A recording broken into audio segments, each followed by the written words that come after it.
rock, kick, down. On this episode of Finding Festivals, we're stepping into Dutch culture, climbing to the top of a windmill, and following the yellow brick road. Additionally, we'll explore these must-dos in Holland, Michigan. Join me at Tulip Time.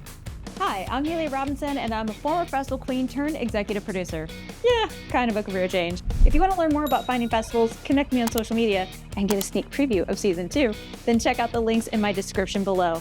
As always, friends, I advocate for you to keep finding festivals and enjoy the show. If you're from the area, this may look familiar to you. Behind me is Big Red, and we're in Holland, Michigan.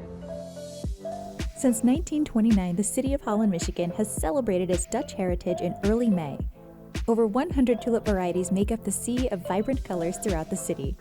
Windmill Island Gardens is a popular destination during Tulip Time with over 150,000 tulips to gaze at. After snapping some photos for social media, I ran into Gwen, who shared the story of how it all began. Lyda Rogers was a biology teacher at the local high school in 1927, and she realized that most of the students in her classroom came from Dutch settlers or of Dutch descent. So she had an idea to plant tulips. 100,000 tulips was her goal. So she had to pitch the idea for a couple years to the Women's Literary Club, the City Council, and finally they said, okay, we'll do that. Planted 100,000 tulips in the fall of 1928. 1929 they bloomed, and the festival from there began. It brings in 500,000 people over the 9 days, and the community itself has residents of 35,000. So you kind of look at the scale and the numbers, and it's a really big task to be able to pull this off and have everybody on the same page. We have over 1,000 volunteer opportunities. We could not put this festival on without those 1,000 volunteers and many people who work all week long. So they'll fill a spot every day. And it's just really special that the community comes out and embraces the festival, embraces sharing this lovely community with our guests, and that's really neat. And what a way to celebrate spring and kick off summer, right? Exactly. Come together for 9 whole days. Oh my gosh, what a party. It is a party. I said, how many people can work for 51 weeks a year to plan a party that lasts 9 days and you invite 500,000 of your favorite friends and family? I mean, what else is there? I love that analogy. That's fantastical.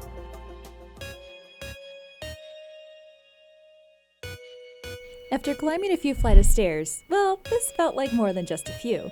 I'm greeted with a beautiful view of the gardens at the top of the Zwaan, which is the only authentic Dutch windmill in the United States.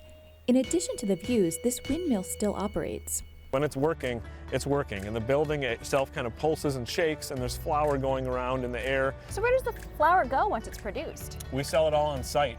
We've done some one-off projects with breweries and bakeries in the past, but usually we can't produce it fast enough and package it. Packaging is the biggest thing. Is everyone wants to buy these nice little tourist bags, not a big 50-pound sack like they would have used to put it in. So packaging takes a while, but it's all sold here on site. Wow, so in addition to making it on site and touring the windmill and seeing the engineering that goes into it, you can also take a little bit home and get the flavor of Windmill Island. You can, yeah. I love that. What a great way to extend your experience here. How many visitors on average do you see annually? We get about 150,000 people a year. We're open as a park 6 months a year. We're open through April through October. Yeah, and then half of them decide to come in these 10 days. So that's why I would tell people, if you want good crowds and tulips now, if you want less crowds, come other times. What does Tulip Time mean for you? So Tulip Time to me really means it's the time our community comes back alive in the spring. Tulip Time is kind of our first hit. We open a couple weeks early to get staff trained, but Tulip Time is the first flood of visitors that we get here. People from out of town come back into town, people who are visiting come into town. The town just lights up. The tulips are beautiful in bloom, and the community just absolutely comes alive. It's a great way to kick off our year. Some communities have kind of year-ending celebrations. Ours, it's really the beginning of the year. It kicks back off. The snow's usually gone by now, and we can just enjoy spring and summer and new growth. It's just an awesome time to start the year.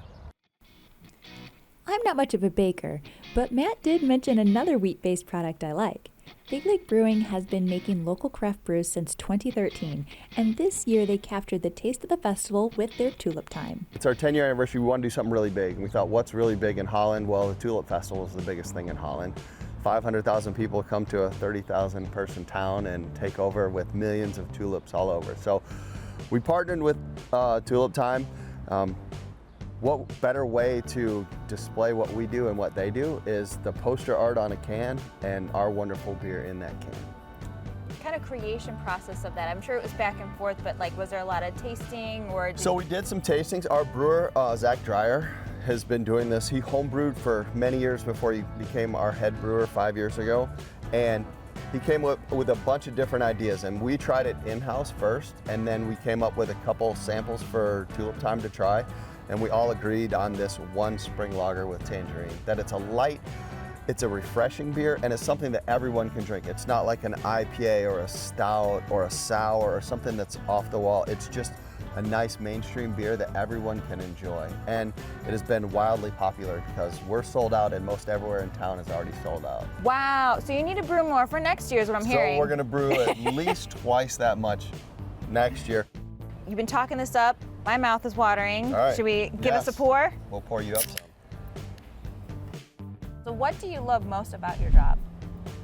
Talking about beer, what we're doing. I love talking to people and I love talking about beer. And it's warm out here and this beer is a little warm, so you're gonna have a little head on there. So the important part is to smell it, right? Have a good smell. Oh, that does smell very springy and light. light. I like it.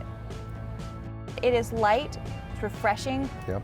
You can taste the tanginess of the tangerine, but it's not It's potent. not overpowering. No, it's not. It's not potent in any way. So if you're not a big citrus person, I mean, anyone really could drink this. So when you have a beer like this, the tangerine complements the beer. It doesn't, it's not like you're drinking orange juice. Holland, Michigan has a walkable downtown. During Tulip Time, visitors can go at their own pace or join a walking tour. He wasn't allowed to practice his faith as he would choose. So that was the main reason they left. But it was also bad economic times in the Netherlands at that time in the 1840s. And also was the Great Potato Famine. Now, mostly when we think of that, we think of Ireland, but it also crossed over to the mainland of Europe, and so the potatoes in the Netherlands were affected. So when it comes to the tour, I know it's kind of one big triangle. What is your favorite stop to talk about? I'm a history girl, so we stop at the oldest building in Holland, Michigan, which is Pillar Church, and that's probably my favorite stop. Yeah, so construction was completed in 1856, and you can tell why it's called Pillar Church. You see those beautiful 6 big pillars right in front, but it looks majestic and beautiful, doesn't it? It's a beautiful place.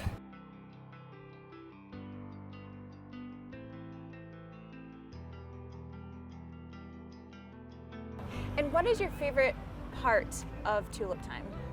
Oh, well, I love tulips, but I love the Dutch culture. My parents are both from the Netherlands. My dad came here in 1951 and my mom in 1962. And so just celebrating that culture is what I love. So tulips and the food and all of it. Walking tours aren't the only option for history lovers. Tulip City Brew Distillery guides craft beer connoisseurs through a tasteful history lesson of Holland, Michigan. And now a message from our generous underwriters and donors. Finding Festivals is brought to you in part by Find some Lake Erie love? It's a sure thing. Learn how at shoresandislands.com and start an adventure today. Toledo, more than you ever imagined. Learn more at visittoledo.org. The Fort Wayne Museum of Art, Toledo Arts Commission, and by viewers like you. Thank you. Now back to the episode. We are starting with a classic American lager. This is the Veld beer, endearingly named after Vern Veldier from Veldier Tulip Farm. Okay. Yes, so Veldier Tulip Farm is the largest collection of tulips in the Holland area. They have millions of tulips. Vern Veldier started the tulip farm as a hobby farm in 1950, and what he started with was just 400 tulips, and that has grown literally to millions of tulips. Cheers.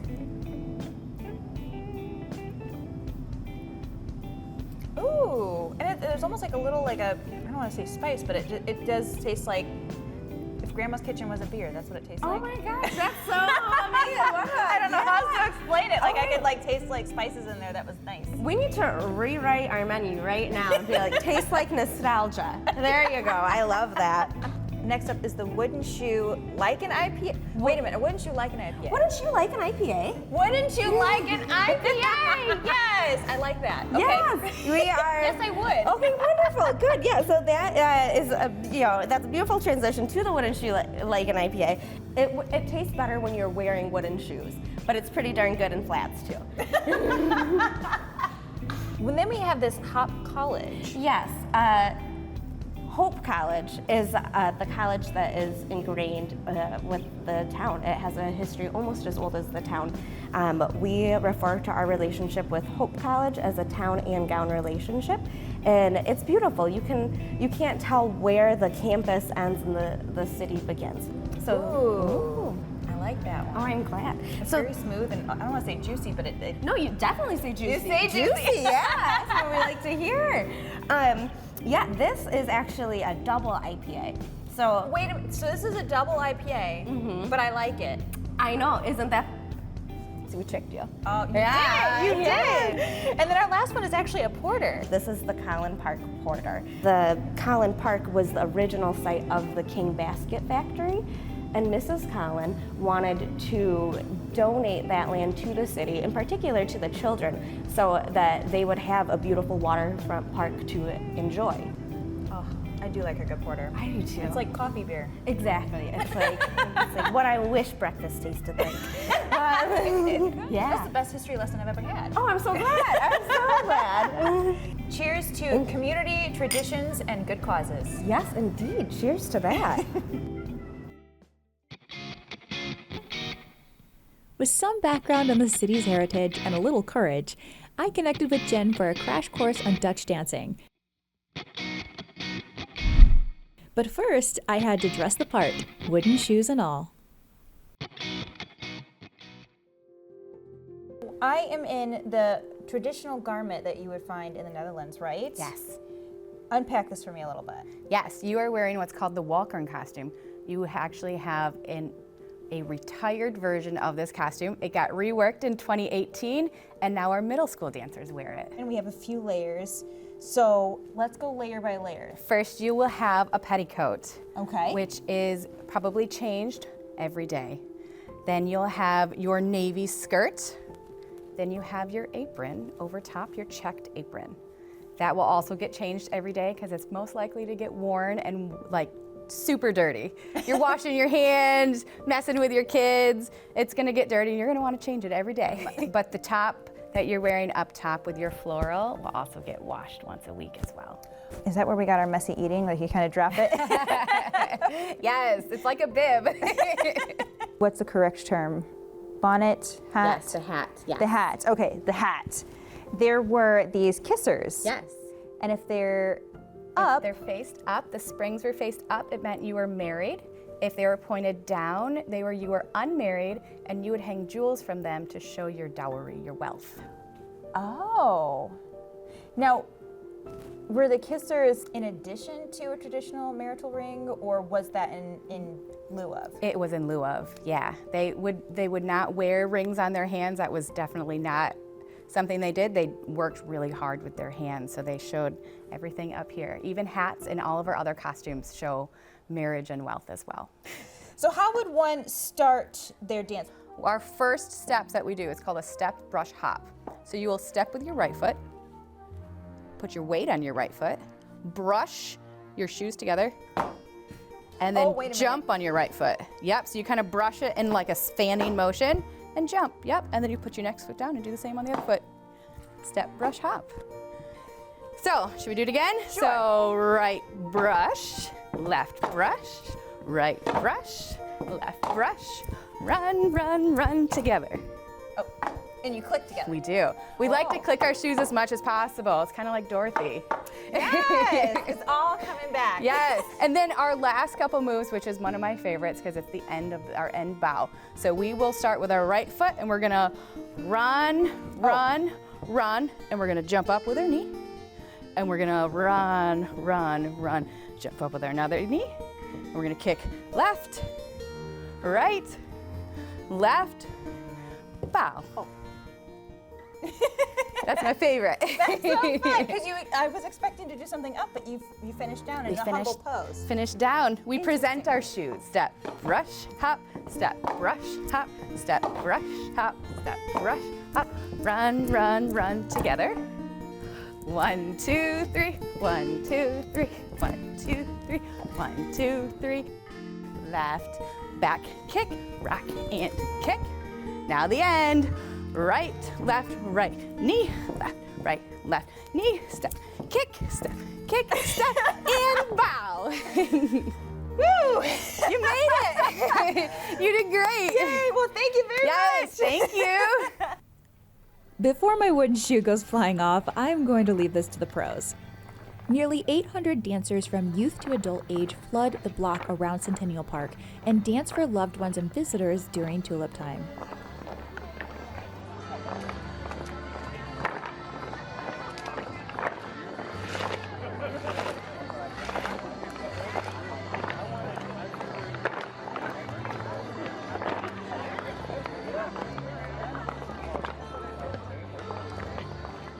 Walking around Centennial Park, there's a certain colored brick road that stands out among the rest of the walkways. Rumor has it a famous author vacationed in the area. The author of The Wonderful Wizard of Oz, Frank Baum. Yes. He vacationed here. He had a cottage here at Sign of the Goose on Lake Makatawa. There is an outdoor art exhibit with life-size bronze sculptures and a living mosaic book. Rumor has it Holland inspired some of the writings in that series. Yes. So we don't claim that he wrote the story here because there's a lot of other communities that want to claim that. We just say that some of his inspiration came here. It's a great historic classic story, and I remember watching it growing up, and I know a lot of folks who have children, who have grandchildren, want to reintroduce that story. So that's all part of our public art. But in that art exhibit, it goes a step farther, and you even have a yellow brick road. Us Dorothy lovers can live our inner child dreams and walk down the yellow brick road. That's exactly right. We did that as a fundraiser. We thought we might sell, 100 bricks to see if we would, it was amazing. We had people from all over the country and all over the world purchase a brick to help fund the project. If you walk through the yellow brick road, you can read some of the inscriptions. It's so heartfelt to know, just like you, if you loved that story, it was great inspiration for us. So 2 parts of the sculpture. One has the living mosaic book that comes out after Tulip Time because it's living annuals. We don't want to take the risk of having any of those get damaged by any potential frost.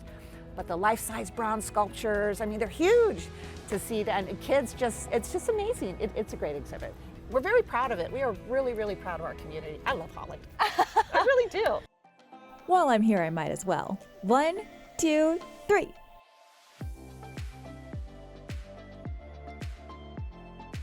What Oz fan hasn't fantasized skipping down the yellow brick road? A dream come true. With the vibrant colors of the tulips, I understand how Frank Baum may have drawn some inspiration from the area. Holland may be founded by Dutch settlers, but I'm curious, is the tulip native to the Netherlands? Because the appreciation for flower has been thousands of years in different cultures around the world, especially the tulip. Its history goes back at least 300 BC. And it originated in Central Asia, and there the Turkic tribes took it to Turkey, and then they started to create really cultural appreciation of the tulip.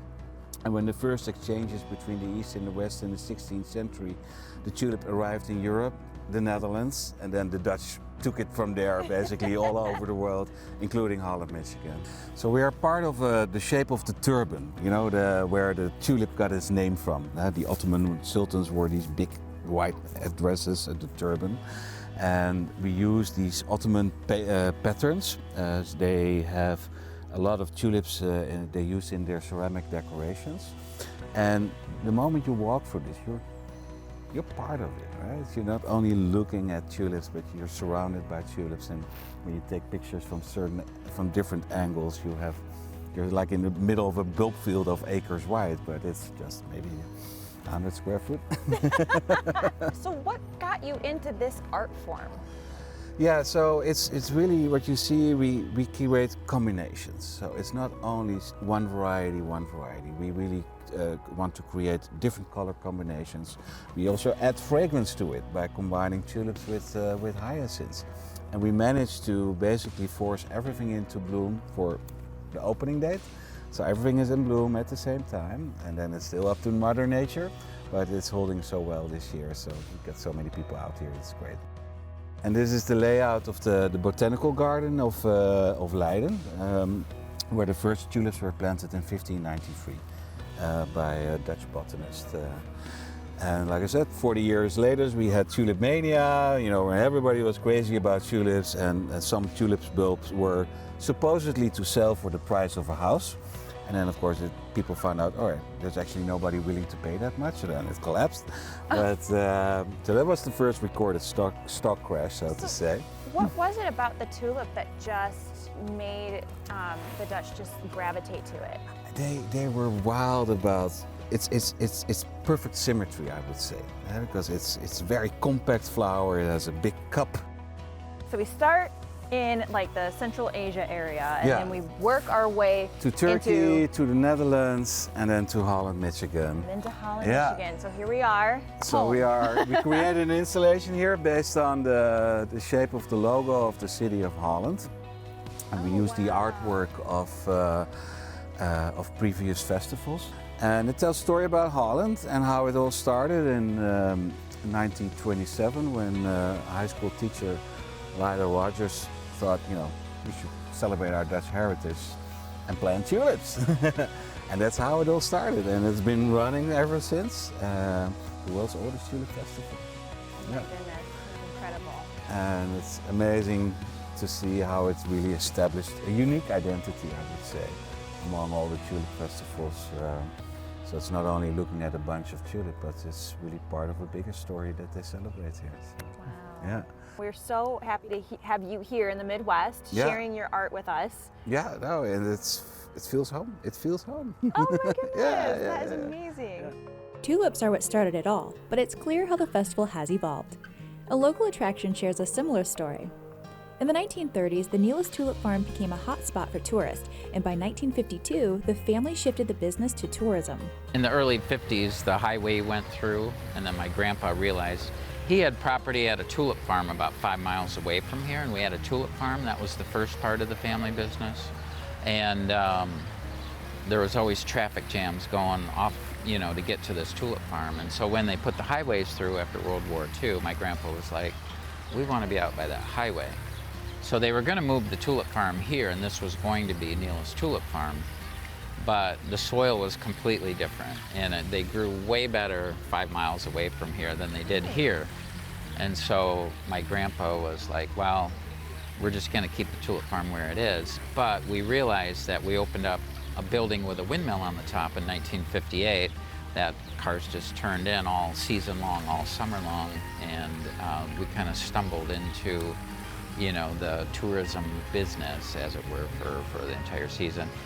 And, you know, you had mentioned that it is a generational family place. I mean, how often do you get those stories of parents and even maybe grandparents sharing those memories with their family? Yeah, it happens quite a bit. We've got an old stork over here, and we literally have 3 generations of families taking pictures in that stork now, and it's like my grandparents were, you know, and then right on down, so yeah. Oh my gosh, that's got to be so delightful for you to see that. Yeah, it's kind of fun. So what is your favorite part of your job? Honestly, it's just seeing people enjoying themselves every day. You know, when I see a group of people walking up to the entrance gate, and it's grandma and grandpa, mom and dad, and 2.2 kids, one's still in a stroller, you know, I think all we gotta do is get out of their way. They're gonna have a great day. So if we do everything right, they're just gonna have a great time and leave. You know, when they're leaving, they're talking about coming back and when they're gonna come back again. So that's a perfect day for me right there. Nelis Dutch Village is a combination of fun and education. From fudge making, He made with imported Royal Dutch cocoa. Oh, wow. Tastes like royalty. and wood shoe demonstrations, to animals and Dutch dancing. It's easy to spend an entire day here. There's one more thing I have to try before I go. That was impressive. It was trackless. I thought that was so cool. Heritage, history, and vibrant colors are some of the many reasons tourists flock to Holland, Michigan annually. Whether it's tulip time or a weekend getaway, Holland will remain a vivid landscape in my mind. I look forward to the next festival we find. You can visit findingfestivals.com to learn more about the series, get updates through the digital newsletter, and connect with me on social media where you can access more content on festival fun. I had a different outfit, but I wasn't ready to let go of the tulip yet. I think you should keep that on all day. It's lovely. You match the tulips. It stopped raining, by the way, so you don't need to use your umbrella maybe.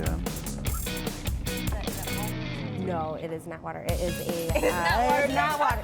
No, not yeah. So many photography options, opportunities. Yeah. Instagrammable spots. Let's just call it what it is. Absolutely. Look in your own backyard. Yes, there's so much to do. Absolutely. I have a whole show about it. That'd be funny if I started without an umbrella. Yeah, that's.